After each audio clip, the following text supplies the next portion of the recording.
Wartawan ini sedang merekam sebuah program. Tiba-tiba sesuatu di kejauhan menarik perhatiannya. Dia memutar kamera di sekitar, perlahan-lahan memperbesar, dan ia melihat percikan air di atas es. Sepertinya ada makhluk yang bersembunyi di bawahnya, tapi Mike belum mengetahuinya. Penemuannya telah menempatkan kota yang terisolasi ini perhatian dunia. Ketika wali kota tiba di tempat kejadian, Mike mengangkat kamera ke gua es. Ketika sesuatu muncul dari dalam air, Mike sedikit bingung. Mengapa paus tetap berada di bawah lubang es? Alih-alih melanjutkan hidup, penduduk desa mengatakan kepadanya, tahun ini suhu telah mendingin dengan sangat cepat. Tilu 00 laut membeku dalam semalam. Paus tidak bisa berenang sejauh itu di bawah es, jadi mereka harus tinggal di sini untuk tetap bernapas. Dan itu bukan yang terburuk. Dalam waktu 3 hari, lubang itu akan membeku. Dan kemudian keluarga 3 paus yang malang akan terperangkap di lautan es yang gelap dan mati. Saat itulah ayah paus muncul kembali. Dia tahu persis apa yang akan terjadi padanya, istri dan anak-anaknya. Tetapi dalam menghadapi kekuatan alam yang kejam, tidak ada yang bisa ia lakukan. Pada akhir malam, Mike tidak bisa melupakan ekspresi keputusasaan di mata ikan paus itu. Jadi ia mengedit rekamannya dalam semalam dan mengirimkannya langsung ke New York. Hari berikutnya, paus itu ada di berita. Kisah ini segera menarik perhatian masyarakat. Tidak lama kemudian, media dikerumuni oleh para jurnalis. Mereka semua ingin menghasilkan uang dari ikan paus. Kamar hotel di kota naik dari genap 0 menjadi 500. Namun, antusiasme mereka tidak surut. Kota perbatasan yang tenang tiba-tiba menjadi hidup. Tetapi sang wali kota tampak sibuk. Paus mungkin telah menjadi berita, tetapi mereka tidak keluar dari bahaya. Dan tidak semuanya buruk.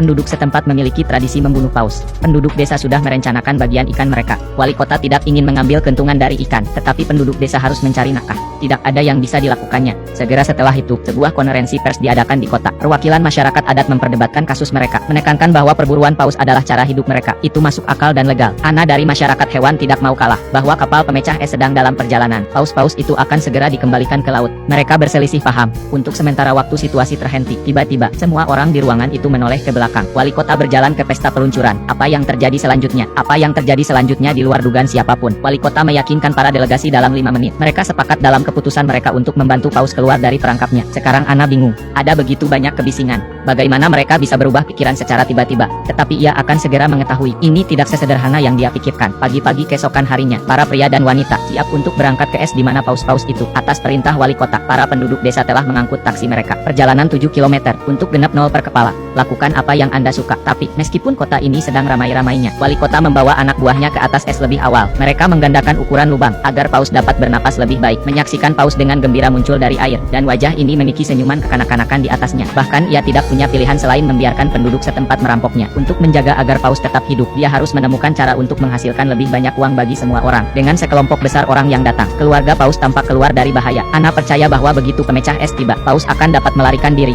Tetapi masalah baru telah membunuh harapan paus untuk bertahan hidup. Wanita ini melompat ke samudra Arktik pada suhu tilu 0 di bawah 0. Semua orang mengenakan jaket bulu. Dia hanya mengenakan pakaian selam tipis, dan dia tidak merasakan dingin sama sekali. Ana menolak teman-temannya. Dia menggigit snorkelnya dan menyelam ke dalam air es. Airnya tertutup es. Laut pun hening, kecuali secercah cahaya melalui lubang. Kegelapan menguasai dunia yang dingin ini. Ana tidak takut. Perhatiannya tertuju pada pemandangan di hadapannya. Sekelompok paus berenang ke arahnya. Dengan rasa ingin tahu mengamati wanita itu. Tiba-tiba, Ana memperhatikan ekor paus kecil dengan jaring ikan yang melilit ekornya. Ia berenang ke arahnya, dan paus muda itu tahu bahwa manusia di depannya ada di sana untuk membantunya. Dia tetap berada di tempatnya. Siapa sangka bahwa wanita ini akan mempertaruhkan hidupnya hanya untuk membersihkan tumpukan jaring ikan. Ana berenang perlahan di belakang paus muda, menarik belati dari kakinya, mengiris keras melalui jaring keras dengan kekuatan. Paus muda memutar ekornya sebagai respons. Jaring terlepas tanpa hambatan. Keluarga paus berenang ke arah Ana. Sebuah gerakan diam-diam dari rasa terima kasih. Ana membeku sejenak, kembali ke pantai. Dia dengan bersemangat mengatakan kepada semua orang, bayi paus tidak bisa berenang sendiri karena jaring itu mencekik ekornya. Sekarang masalahnya sudah terpecahkan. Hanya harus menunggu es pecah, dan itu saja. Tapi itu tidak semudah yang Ana pikirkan. Menjelang sore hari, suhu udara turun secara dramatis. Air di mulut gua telah membeku lagi. Keluarga paus belum makan selama 7 hari. Untuk bertahan hidup, mereka telah menggunakan semua energi mereka. Dan bukan itu saja, kondisi paus muda belum membaik. Meskipun mereka telah terbebas dari jaring, tetapi luka di mulutnya telah memburuk. Ia juga memiliki kasus pneumonia yang parah. Kerumunan orang bingung, tetapi tidak ada gunanya. Yang bisa mereka lakukan hanyalah berdoa agar kapal pemecah es segera tiba. Larut malam, suhu telah turun hingga -45 derajat yang belum pernah terjadi sebelumnya. Gumpalan es di mulut gua semakin tebal dan tebal. Setiap pergantian udara menjadi lebih sulit. Orang-orang memecahkan es secepat. Esnya tidak cukup cepat pecah. Mereka akan tenggelam di bawah air. Mereka harus meminta bantuan kota. Segera, Ana tiba di tempat kejadian dengan bantuan. Tom bersaudara saudara telah membawa alat penyelamat es mereka sendiri. Itu ada di dalam air, sehingga air tidak akan membeku. Tetapi ketika mereka mengeluarkan daycare, Ana terkejut bahwa yang disebut daycare itu hanya sepotong papan busa yang diikatkan ke kipas angin. Tetapi melihat kepercayaan diri Tom bersaudara, tidak ada yang bisa dia lakukan. Ia tidak punya pilihan selain mencoba. Tetapi sebelum mesin itu bisa bekerja, generator mati lebih dulu. Suhu rendah membekukan bahan bakar generator. Ana bergegas menelepon Mike untuk mendapatkan generator baru. Dan dalam perjalanan, generator tidak boleh dimatikan atau akan membeku lagi. Ketika Mike tiba dengan tergesa-gesa, ia akan naik pesawat, tetapi ia dicegah untuk melakukannya karena kabin ditutup. Asap knalpot dari generator akan mencekik orang-orang di dalamnya. Paus berada dalam bahaya. Tidak ada yang bisa dilakukan Ana. Dia mengatakan kepada pilot untuk tidak menutup palka dan terbang dalam angin dingin. Sebuah keputusan yang hampir membunuh semua orang. Di jalan, semua orang menggigil karena angin dingin. Suhu di dalam kabin minus 70 derajat. Udara yang berhembus keluar dari kabin menghantam wajah mereka, berubah menjadi embun beku putih. Tiba-tiba, pesawat meluncur. Alarm berbunyi. Semua orang sangat gugup. Kelopak mata pilot membeku. Sulit untuk dilihat. Pesawat perlahan-lahan jatuh. Ana berteriak putus asa. Mike memikirkan jalan keluar. Jadi dia mengabaikan penolakan pilot. Ia memegang kepala pilot dan mulai menjilati matanya. Meskipun prosesnya sedikit menjijikkan, tapi itu bekerja dengan sangat baik. Beberapa orang tiba di tempat kejadian. Daya disambungkan kembali. Unit penghilang es berungsi. Krisis sudah berakhir untuk saat ini. Semua orang menghela napas lega. Tetapi pemecah es itu dalam masalah besar.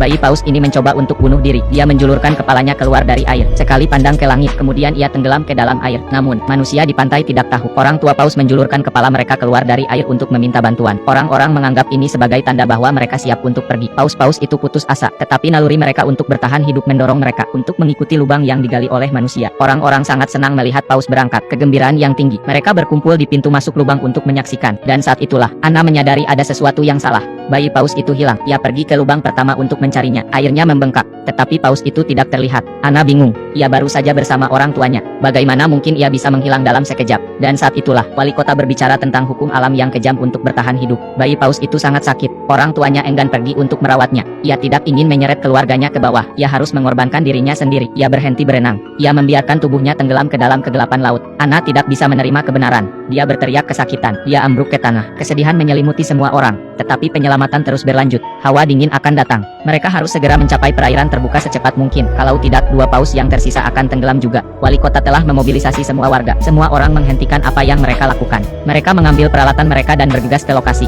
Meskipun banyak orang datang untuk membantu, tetapi masih ada masalah di hadapan mereka. Esnya menumpuk. Dinding es telah terbentuk ribuan kilometer di bawah laut. Kapal pemecah es terjebak 200 menjauhnya. Tidak mungkin menerobos dengan tangan. Tetapi Ana tidak menyerah. Dia mendekati presiden, berharap bahwa ia akan mengesampingkan prasangkanya untuk sementara waktu, untuk meminta bantuan dari Angkatan Laut Soviet di dekatnya. Mintalah bantuan dari pemecah es mereka. Presiden belum pernah mendengar permintaan semacam itu. Uni Soviet adalah saingan Amerika Serikat. Ana ingin meminta bantuan mereka, dan kolonel mengatakan itu tidak mungkin. Kata-kata Ana selanjutnya, tetapi kata-kata Ana berikutnya membuat mereka tidak bisa berkata-kata. Seluruh negeri menyaksikan untuk menyelamatkan paus.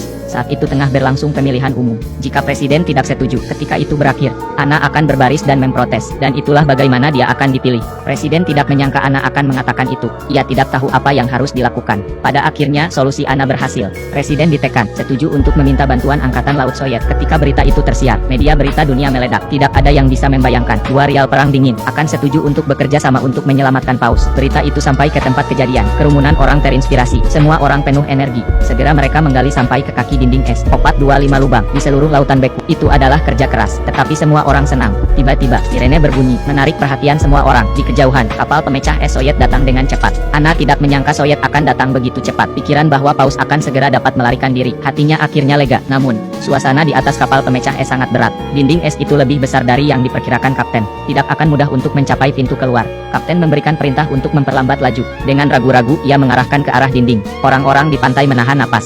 Harapan yang tinggi, tetapi detik berikutnya kecepatannya terlalu lambat. Dinding es tidak bergerak sama sekali. Tetapi saat kerumunan orang kecewa, suara kapten terdengar melalui radio. Kawan-kawan, kami hanya menguji air. Kita akan mempercepat. Menyingkirlah dari jalan. Segera setelah kata-kata itu diucapkan, pemecah es datang dengan kecepatan yang lebih cepat. Ia menghantam dinding. Sebuah retakan besar terjadi. Tetapi dinding es tidak pecah. Kapten tidak senang. Ia memerintahkan kapal pemecah es untuk melaju dengan kecepatan penuh. Entah pistol es akan menerobos, atau kapal akan hancur. Dalam sekejap, hati para pria itu terangkat. Pada titik ini, pemecah es meluncur ke depan, dan dinding es pecah menjadi lubang besar. Semangat juang para pejuang sangat mengejutkan. Ini bukan waktunya untuk bersukacita. Kerumunan orang bergegas ke dinding dan menunggu. Namun, 1 menit telah berlalu, 2 menit telah berlalu. Tetapi paus itu lambat untuk menampakkan dirinya. Tapi, tepat ketika semua orang berpikir mereka telah gagal, sesosok tubuh muncul dari kedalaman, dan langsung ke langit, menyaksikan 2 ekor paus saling berkejaran. berenang ke kejauhan. Semua orang merasa bahagia untuk mereka dari lubuk hati mereka yang terdalam. Pada saat ini, orang lupa akan perjuangan antara politik dan kepentingan, melupakan perpecahan antara bangsa dan ras. Dalam menghadapi mukjizat besar kehidupan, mereka bersorak bersama. Untuk waktu yang lama mereka tidak bisa berhenti.